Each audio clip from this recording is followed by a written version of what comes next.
Welcome to my class.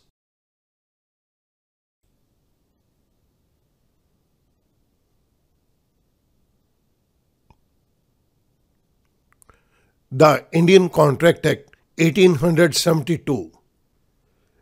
Discharge of contract by impossibility of performance. Discharge of contract के अंदर दिए गए impossibility of performance में मैं डॉक्ट्राइन ऑफ सुपरवीनिंग इम्पॉसिबिलिटी को इस पर्टिकुलर वीडियो लेक्चर के अंदर टेक अप करूंगा. This is lecture number 75. Let's start with the topic doctrine of supervening impossibility. सबसे पहले हम डिस्चार्ज ऑफ कॉन्ट्रैक्ट के मीनिंग को अंडरस्टैंड करेंगे. A contract is said to be discharge when it ceases to operate, that is when the rights and obligations created by it come to an end. एक contract को समाप्त कहा जाएगा जब contract के अंदर क्रिएट किए गए राइट्स और ऑब्लिगेशंस खत्म हो जाएंगे. So when the rights and obligations created by it come to an end, we say that the contract is discharged. It has come to an end. A contract may be discharged in number of ways. These ways are: first one, by performance; second, by agreement or consent; the third one is by lapse of time; the fourth one is by operation of law; and the fifth one is by material alteration. हमने previous video के अंदर इन 5 points को cover किया था. इस particular video lecture के अंदर मैं इस 6 पॉइंट को टेकअप कर रहा हूं by subsequent impossibility of the performance. 7th point को हम एक सेपरेट वीडियो लेक्चर के अंदर टेकअप करेंगे, that is by breach of contract. So इस पर्टिकुलर वीडियो लेक्चर के अंदर we will talk about by subsequent impossibility of the performance. If an agreement contains an undertaking to perform an impossible task, it is void ab initio. Ab initio means from the very beginning. अगर किसी agreement के अंदर किसी impossible काम को करने के लिए कहा गया है तो ये एग्रीमेंट शुरुआत से ही व्यर्थ है, बेकार है, void है, यूजलेस है. Impossibility arising subsequent to the formation of contract. जब कोई इम्पॉसिबिलिटी कॉन्ट्रैक्ट की फॉर्मेशन के बाद में अराइज होती है तो हम इसे नाम देते हैं impossibility arising subsequent to the formation of contract. Impossibility which arises subsequent to the formation of a contract, that is, which could be performed at the time when the contract was entered into, is called post-contractual or supervening impossibility. एक ऐसी impossibility जो contract की formation हो जाने के बाद में arise हो. इट मीन्स कि जिस वक्त कॉन्ट्रैक्ट किया गया था उस वक्त ये कॉन्ट्रैक्ट परफॉर्म हो सकता था, लेकिन बाद में सिचुएशन के अंदर चेंज आ जाने के कारण अब ये कॉन्ट्रैक्ट को परफॉर्म करना इम्पॉसिबल हो चुका है. ऐसी इम्पॉसिबिलिटी को हम पोस्ट कॉन्ट्रैक्चुअल और सुपरवीनिंग इम्पॉसिबिलिटी, सब्सिक्वेंट इम्पॉसिबिलिटी का नाम देते हैं. In such a case, the contract becomes void when the act becomes impossible or unlawful. Student इसके अंदर नोट कीजिएगा, जब ये कॉन्ट्रैक्ट किया गया था it was capable of performance, but due to change in circumstances now this contract can not be perform. ये contract अब इम्पॉसिबल हो चुका है परफॉर्म करने के लिए, या ये अनलॉफुल बन गया है. This contract will become void. Impossibility of performance of a contract as a general rule is no excuse for the non-performance of the contract. General rule तो हमें ये कहता है कि कोई impossibility कॉन्ट्रैक्ट करने की फॉर्मेशन के बाद में हुई है तो ये नॉन परफॉर्मेंस के लिए कोई बहाना नहीं है. But where this impossibility is caused by the circumstances beyond the control of the parties, लेकिन जहाँ पर ये impossibility बन गई कुछ ऐसे हालात के कारण जो पार्टीज के कंट्रोल के बाहर हैं. The parties are discharge from further performance of the obligation under the contract. Contract के अंदर अब पार्टीज को अपनी अपनी जिम्मेदारी से मुक्त कर दिया जाएगा, आज़ाद कर दिया जाएगा and the contract will be discharge. अब स्टूडेंट मैं इन तीनों लाइनों को एक ही बारी में समराइज कर रहा हूँ। जनरल रूल तो हमें ये कहता है कि अगर कोई इम्पॉसिबिलिटी ऑफ परफॉर्मेंस है तो ये नॉन परफॉर्मेंस का कोई एक्सक्यूज़ नहीं है, लेकिन अगर कोई इम्पॉसिबिलिटी कॉन्ट्रैक्ट करने के बाद अराइज होती है जो कि पार्टीज के कंट्रोल के बिल्कुल बाहर है, उस केस के अंदर पार्टीज को फर्दर परफॉर्म करने से आज़ाद कर दिया जाएगा, उन्हें अपनी जिम्मेदारियों से मुक्त कर दिया जाएगा and the contract will become void. इसको हम नाम देंगे discharge by supervening impossibility. Discharge by supervening impossibility के अंदर मैं अब 5 डिफरेंट केसेस को टेकअप करूंगा। The first one is by destruction of subject matter of contract, second by non existence और non occurrence of a particular state of things. The third point is by death or personal incapacity of the promisor. The fourth point by change of law. And the fifth point is by outbreak of war. So discharge of supervening impossibility के अंदर हम इन 5 points को take up करेंगे. Let's move on to the first one by destruction of subject matter of contract.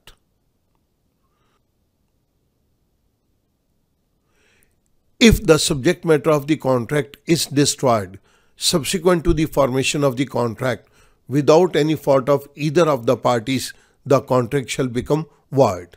अगर एक contract के हो जाने के बाद उस कॉन्ट्रैक्ट का सब्जेक्ट मैटर, जो उस कॉन्ट्रैक्ट का वस्तु विषय है, वो समाप्त हो गया, वो डिस्ट्रॉय हो गया, लेकिन इसके अंदर किसी भी पार्टी की कोई फॉल्ट नहीं है, the contract shell become void.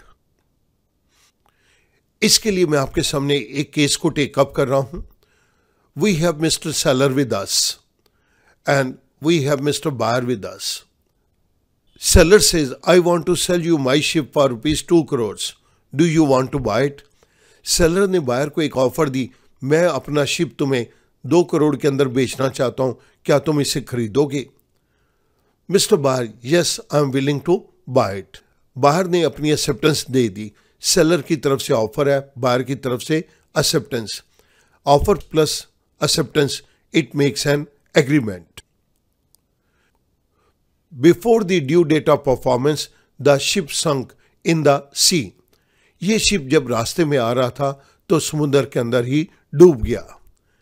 हमारे तो इस कॉन्ट्रैक्ट का वस्तु विषय सब्जेक्ट मैटर ही शिप था, और अगर ये शिप ही डिस्ट्रॉय हो गया, so the agreement between seller and buyer it becomes a void agreement, क्योंकि यहां पर सब्जेक्ट मैटर ही डिस्ट्रॉय हो चुका है। Second point, by non existence और non occurrence of a particular state of things. एक पर्टिकुलर कॉन्ट्रैक्ट के वैलिड होने के लिए या वैलिड रहने के लिए कुछ चीज़ों का होना बहुत ज़रूरी है। अगर ये चीज़ें जो कि एक कॉन्ट्रैक्ट को वैलिड बनाती हैं, अगर ये नॉन एग्जिस्टेंट हो जाएंगी, the contract will become void. If a particular contract is made on the grounds of continued existence of certain state of circumstances, the contract shall be discharged if the state of things changes or ceases to exist. किसी एक particular contract का होना कुछ circumstances के ऊपर निर्भर करता है। अगर ये सर्कमस्टांसिस चेंज हो गए या ये सर्कमस्टांसिस खत्म ही हो गए, उस केस के अंदर कॉन्ट्रैक्ट डिस्चार्ज माना जाएगा। मैं इस पॉइंट को एक्सप्लेन करने के लिए आपके सामने एक एग्जांपल को टेकअप कर रहा हूं। Mister A says I want to marry you, will you marry me. Miss B states yes I am willing to marry you, मैं तुम्हारे से शादी करने के लिए तैयार हूं। मिस बी उस रिंग को देख के कहती है आई एम डिलाइटेड, मैं बहुत ही खुश हूं। They fix up the date of marriage, इन्होंने अपनी मैरिज की डेट को फिक्स कर लिया। Before the due date of marriage miss B goes mad, लेकिन मैरिज की डेट से पहले मिस बी पागल हो जाती है। यहां पर इस मैरिज कॉन्ट्रैक्ट के अंदर दोनों पार्टीज का साउंड माइंड का होना बहुत जरूरी है।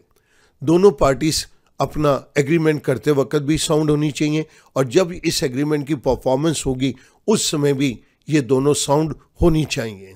लेकिन मिस बी पागल हो गई है, it means the state of circumstances which needs to be in existence they are not there. दोनों व्यक्तियों का मैरिज का एग्रीमेंट करते वक्त और मैरिज की परफॉर्मेंस के टाइम के ऊपर साउंडनेस का होना जरूरी है। यहाँ पर मिस बी के पागल हो जाने के कारण अब इस पर्टिकुलर एग्रीमेंट को परफॉर्म करना इम्पॉसिबल हो गया। So now the marriage can not take place. The agreement between miss B and mister A it becomes void. The next point is death or personal incapacity of the promiser. All contracts involving personal skill of the promiser will stand discharged in the event of death or personal incapacity. वो सभी contract जिसके अंदर promisor का personal skill involve है, वो सारे contracts discharge माने जाएंगे अगर प्रोमिसर की मृत्यु हो गई या कोई पर्सनल इनकैपेसिटी अराइज हो गई। हम यहाँ पर एक केस लेते हैं एक पेंटर का। एक पेंटर ने एक क्लाइंट को प्रॉमिस किया कि वो उसका पोर्ट्रेट बनाएगा, लेकिन पोर्ट्रेट बनाने की डेट से पहले ही उस पेंटर की या तो डेथ हो गई या उस पेंटर का हाथ कट गया, that is personal incapacity. Now this particular agreement can not be perform. The contract is said to be discharge due to death of the promisor और personal incapacity of the promisor. इसके अंदर एक और example को देखते हैं। Miss S, she is a singer, she enters into a contract with the theatre owner mister T to give her performance for the next 6 months in the theatre in consideration of a sum paid in advance by theatre owner mister T. Miss S एक singer है और उसने theatre owner mister T के साथ एक contract किया। Miss S miss T के theatre के अंदर अगले 6 महीनों के अंदर अपने सॉन्ग की परफॉर्मेंस को देगी और मिस्टर टी इसके बदले में उसे कुछ अमाउंट एडवांस में दे देता है। Miss S felt to ill to perform the contract. जब ये कॉन्ट्रैक्ट की परफॉर्मेंस ड्यू हुई उस समय मिस एस बहुत ज़्यादा बीमार थी कि अब ये कॉन्ट्रैक्ट को परफॉर्म नहीं कर सकती। This is a case of personal incapacity of the promisor. Promisor अपने प्रॉमिस को फुलफिल करने के अंदर इनकैपेबल है। The contract will become void due to supervening impossibility of performance. ये कॉन्ट्रैक्ट वॉइड बन जाएगा क्योंकि बाद में सिंगर के द्वारा परफॉर्मेंस किया जाना इम्पॉसिबल हो गया है। Fourth point, change of law. On account of changes in law subsequent to the formation of a contract, the performance of contract may become impossible. एक पर्टिकुलर कॉन्ट्रैक्ट के हो जाने के बाद कानून के अंदर कुछ इस प्रकार के चेंजेस आ गए जिसके कारण अब ये कॉन्ट्रैक्ट को परफॉर्म करना इम्पॉसिबल हो गया है।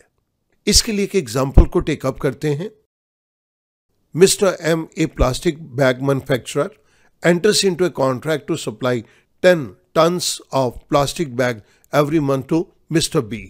Mr. M एक प्लास्टिक बैग का मैन्युफैक्चरर है और इसने कॉन्ट्रैक्ट किया मिस्टर बी बायर के साथ कि ये उसे हर महीने 10 टन प्लास्टिक बैग्स को सप्लाई करेगा।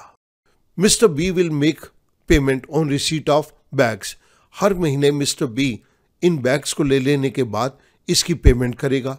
Before the delivery of bags to takes place, the central government changed the law prohibiting the manufacturing, sale and purchase of plastic bags in the country. इससे पहले कि इन बैग्स की delivery दी जाती, central government ने एक ban impose कर दिया। इन plastic bags को कंट्री के अंदर ना कोई मैन्युफैक्चर करेगा, ना बेचेगा, ना इन्हें कोई परचेज करेगा। लेकिन ये चेंज ऑफ लॉ तब हुआ जब ये कॉन्ट्रैक्ट की परफॉर्मेंस ड्यू थी। Here the law actually forbid the doing of some act undertaken in the contract. यहाँ पर कानून खुद ही किसी काम को करने से मना कर रहा है जो कि कॉन्ट्रैक्ट के अंदर कहा गया है। So with the change of law the performance of contract becomes impossible subsequently, so the contract is discharge. Fifth point, outbreak of war. All contracts entered into with an alien enemy during the subsistence of war are illegal and void. Alien means विदेशी। वो सभी contract जो कि एक विदेशी शत्रु के साथ किए गए हैं जबकि वॉर चल रही है, उनको हमने स्टार्टिंग में ही गैर कानूनी, इलीगल और वॉर डिक्लेयर कर दिया। इट मीन्स कोई भी व्यक्ति अगर विदेशी शत्रु के साथ कोई कॉन्ट्रैक्ट करता है जब उसके साथ वॉर चल रही है, वो सारे के सारे कॉन्ट्रैक्ट्स इलीगल और वॉइड हैं। The contracts entered into before the outbreak of war are suspended during the continuance of war and may be revived after war is over. वो सभी कॉन्ट्रैक्ट्स जो कि एक वॉर के शुरू होने से पहले किए गए थे, वॉर की ड्यूरेशन के अंदर वो सभी कॉन्ट्रैक्ट्स सस्पेंडेड रहेंगे। इनको रिवाइव किया जा सकता है जब ये वॉर खत्म होगी। इसके लिए मैं आपके सामने एक एग्जांपल को टेक अप कर रहा हूं। Mister I of India and mister x of x country, they entered into an agreement. Mister I rice India से एक्सपोर्ट करेगा और मिस्टर एक्स इसको इंपोर्ट करेगा और इसकी पेमेंट करेगा। It means mister I rice deliver करेगा और मिस्टर एक्स इसकी पेमेंट करेगा। इसके लिए ये एग्रीमेंट किया गया 1 मई 2024 को। War broke out between India and X country on 15 May 2024। Performance to take place on 1 July 2024। Agreement किया गया है 1 मई को। वॉर शुरू हो गई इंडिया और एक्स कंट्री के अंदर 15 मई को और इस पर्टिकुलर एग्रीमेंट की परफॉर्मेंस होनी थी 1 जुलाई 2024 को। इट मीन्स परफॉर्मेंस से पहले ही इंडिया और एक्स कंट्री के अंदर वॉर शुरू हो गई है, तो ये एग्रीमेंट सस्पेंडेड रहेगा during the continuance of the war. The agreement will be suspended. जब ये वॉर ओवर होगी तो इस पर्टिकुलर एग्रीमेंट को रिवाइव किया जा सकता है with the permission of central government. अब स्टूडेंट मैं यहां पर डिफरेंट पॉइंट को टेक अप कर रहा हूं। Cases not covered by impossibility of performance. These are 4 different cases. The first one is difficulty in performance. The second one is commercial impossibility. The third one is impossibility due to failure of third person. And the last point, fourth, is strikes, lockouts and civil disturbances. मैं इन चारों points को एक एक करके आपके सामने take up कर रहा हूं। These points are not covered by doctrine of impossibility of performance. So the first point is difficulty in performance. A contract can be avoided on the ground of supervening impossibility only when the event taking place make the performance of contract either physically or legally impossible. एक contract को subsequent impossibility के ground के ऊपर avoid किया जा सकता है जब कुछ ऐसी घटना हो जाए कि ये कॉन्ट्रैक्ट परफॉर्म करना अब फिजिकली या लीगली इम्पॉसिबल हो चुका है, then contract can be avoided. लेकिन सिंपली ये कहना कि कॉन्ट्रैक्ट की परफॉर्मेंस के अंदर मुश्किल आ रही है तो अब हम इसको अवॉइड कर दें, this particular point is not covered under doctrine of subsequent और supervening impossibility. But difficulty in performance of contract will not discharge a contract on the ground of impossibility of performance. अगर contract की performance के अंदर मुश्किल आ रही है तो ये कोई ग्राउंड नहीं है कॉन्ट्रैक्ट को ना परफॉर्म करने का on the basis of impossibility of performance. यहाँ पर इम्पॉसिबिलिटी ऑफ परफॉर्मेंस नहीं है बल्कि डिफिकल्टी इन परफॉर्मेंस है। So contract can not be avoided. Second point, commercial impossibility. A party cannot be discharged from performing his part of contract simply on the ground that this contract will be non-profitable for him to perform. जहां पर कुछ commercial impossibility हो चुकी है, कुछ loss होने के कारण बन चुके हैं, हम कॉन्ट्रैक्ट को अवॉइड नहीं कर सकते। Let us look at an example. Mr. A has entered into a contract with Mr. B to supply certain goods. Mister A ने मिस्टर बी के साथ एक कॉन्ट्रैक्ट किया कि वो उसे कुछ गुड्स सप्लाई करेगा। Due to outbreak of war in 2 different countries the price of the goods increase sharply. 2 अलग कंट्रीज के अंदर वॉर के शुरू हो जाने के कारण इन गुड्स का प्राइस बहुत ज्यादा बढ़ गया। Mister A is not discharge from the liability to supply goods to mister B. Mister A की जिम्मेदारी है कि वो मिस्टर बी को गुड्स सप्लाई करे। मिस्टर ए अपनी इस जिम्मेदारी से डिस्चार्ज मुक्त नहीं हुआ, आजाद नहीं हुआ। He can not avoid the contract, he has to perform the contract. The third point is impossibility due to failure of third person. Where a contract could not be performed because of the conduct or default of a third person, the doctrine of subsequent impossibility does not excuse the performance of contract.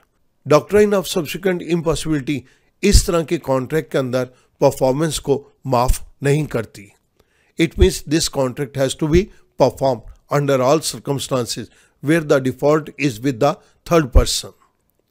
मैं इसके लिए एक case को take up कर रहा हूं, Phoolchand versus Pragdas. Mr. W, a wholesaler, entered into a contract with Mr. R, a retailer, for the sale of specific type of cloth to be manufactured by Mr. T. Mr. W एक wholesaler है और उसने एक retailer के साथ एक contract किया जिसमें होलसेलर रिटेलर को एक पर्टिकुलर टाइप ऑफ क्लॉथ को बेचेगा और ये क्लॉथ एक मैन्युफैक्चरर मिस्टर टी जो कि थर्ड पार्टी है ये प्रोड्यूस करेगा. Mr. T is manufacturer of cloth. Mr. T did not produce that cloth. Mr. T ने उस कपड़े को नहीं बनाया. Held W was not discharged from the contract and was liable to pay damages to R. इस case के अंदर ये कॉन्ट्रैक्ट की परफॉर्मेंस ना होना कोई एक्सक्यूज नहीं माना गया और कोर्ट ने इस बात का डिसीजन दिया होलसेलर इस पर्टिकुलर कॉन्ट्रैक्ट के अंदर अपनी ऑब्लिगेशन को परफॉर्म करने के लिए जिम्मेदार है और उसे इस पर्टिकुलर कॉन्ट्रैक्ट से डिस्चार्ज नहीं किया गया. डब्ल्यू मिस्टर आर को जो भी लॉस हुआ है उसके लिए मॉनेटरी कंपनसेशन पे करेगा. Fourth point, strikes, lockouts and civil disturbance.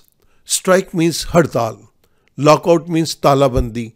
Society के अंदर अगर नॉर्मल सर्कमस्टांसेस नहीं है तो हम यहां पर बोलेंगे सिविल डिस्टर्बेंस है. फॉर एग्जाम्पल किसी जगह पर कोई दंगा फसाद हो गया तो यहां पर सिविल डिस्टर्बेंस का नाम दिया जाएगा. Events like strikes, lockouts and civil disturbances are unforeseeable. कुछ घटनाएं जैसे हड़ताल, तालाबंदी या सिविल डिस्टर्बेंसेस को हम पहले से हम नहीं जान सकते. These events do not excuse performance unless there is specific clause in the contract providing that in such cases contract need not be performed. अगर किसी कॉन्ट्रैक्ट के अंदर कोई स्ट्राइक की बात है, लॉकआउट की बात है या उस पर्टिकुलर एरिया के अंदर कोई सिविल डिस्टर्बेंस है तो दोनों पार्टीज अपनी परफॉर्मेंस करने के लिए एक्सक्यूज नहीं है, वो नॉन परफॉर्मेंस का बहाना नहीं दे सकती. नॉन परफॉर्मेंस का बहाना तभी दिया जा सकता है अगर कॉन्ट्रैक्ट के अंदर इस तरह की कोई क्लॉज रखी गई है कि कभी स्ट्राइक हो गई, लॉकआउट हो गया या सिविल डिस्टर्बेंसेस हो गई एक पर्टिकुलर एरिया के अंदर तो दोनों पार्टीज को कॉन्ट्रैक्ट को परफॉर्म करने की ज़रूरत नहीं है. अगर इस तरह की क्लॉज रखी गई है तो बात अलग है, लेकिन अगर इस तरह की कोई क्लॉज नहीं रखी गई then parties can not avoid the contract on the ground of strikes, lockouts and civil disturbance. अब स्टूडेंट मैं यहां पर समरी को टेकअप कर रहा हूं. Discharge by supervening impossibility. Supervening means subsequent impossibility. A contract comes to an end by subsequent impossibility of events. इसके अंदर हमने 5 डिफरेंट पॉइंट्स को पढ़ा. First one, by destruction of subject matter of contract. Second one, bye non existence और non occurrence of a particular state of things. The third point, by death or personal incapacity of the promisor. The fourth point, by change of law. And the fifth point, by outbreak of war.